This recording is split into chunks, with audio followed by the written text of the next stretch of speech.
Hello friends, આજે હું તમારી સાથે શેર કરીશ પીઝાની રેસીપી. જે બોલતા જ એનું નામ લેતા જ મોઢામાં પાણી આવી જાય છે બધાને.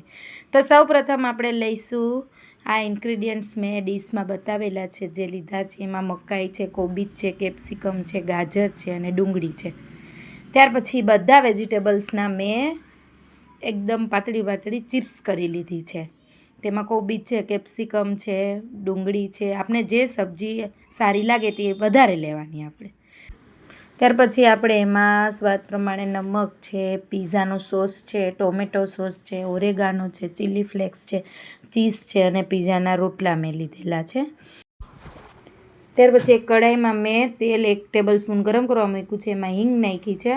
ગરમ થઈ જાય એટલે અને પછી એને આપણે એમાં ડુંગળી પહેલાં એડ કરીશું અને જે ટ્રાન્સપરન્ટ થોડીક થઈ જાય ત્યાં સુધી આપણે એને કૂક કરીશું.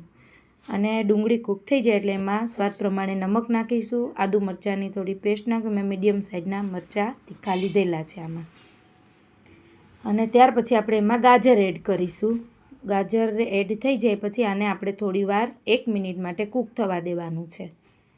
અને આ કૂક થઈ જાય પછી આપણે એમાં કેપ્સિકમ, કોબીજ એડ કરીને અને આ બધા વેજીટેબલ્સને આપણે એકદમ કૂક નથી કરી લેવાના, પણ અધકચરા કૂક કરવાના છે.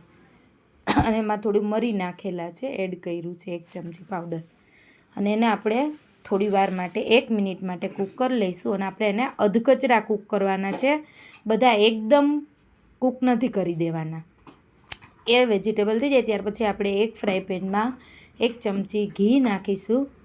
અને એ સરસ થઈ જાય ગરમ એટલે પછી આપણે એ રોટલાને આપણે એક બાજુ ગોલ્ડન બ્રાઉન શેકી લેવાનું છે. અને ગોલ્ડન બ્રાઉન શેકાઈ જાય ત્યાર પછી આપણે એમાં સૌપ્રથમ એક પીઝા સોસ સ્પ્રેડ કરવાનો છે. અને આખાઈમાં સરસ પીઝા સોસ સ્પ્રેડ થઈ જાય ત્યાર પછી એમાં આપણે ટોમેટો સોસ છે તે સ્પ્રેડ કરવાનો છે.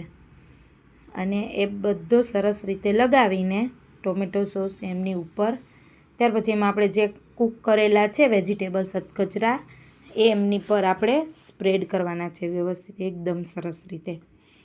અને તે કૂક થઈ ગયેલા વેજીટેબલ્સ આપણે સરસ એકદમ સ્પ્રેડ કરીને વેજીટેબલ સ્પ્રેડ થઈ જાય પછી આપણે ચીઝ લઈશું. અને ચીઝને આપણે એની ઉપર સરસ આખમણીની નાની મદદથી આપણે સરસ એની ઉપર સ્પ્રેડ કરી દઈશું. અને ચીઝ સરસ સ્પ્રેડ થઈ જાય ત્યાર પછી આપણે એની ઉપર ઓરેગાનો અને ચીલી ફ્લેક્સ જે છે તે આપણે થોડાક સ્પ્રિંકલ કરીશું. અને તે ઓરેગાનો અને ચીલી ફ્લેક્સ આપણે એની ઉપર સ્પ્રિંકલ કરીને એક ફ્રાય પેનમાં પાછું આપણે થોડુંક ઘી ગરમ કરવા મૂકીશું.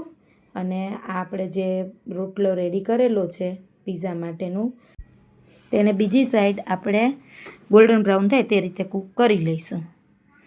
અને ત્યાર પછી આપણે આ પીઝા રેડી છે.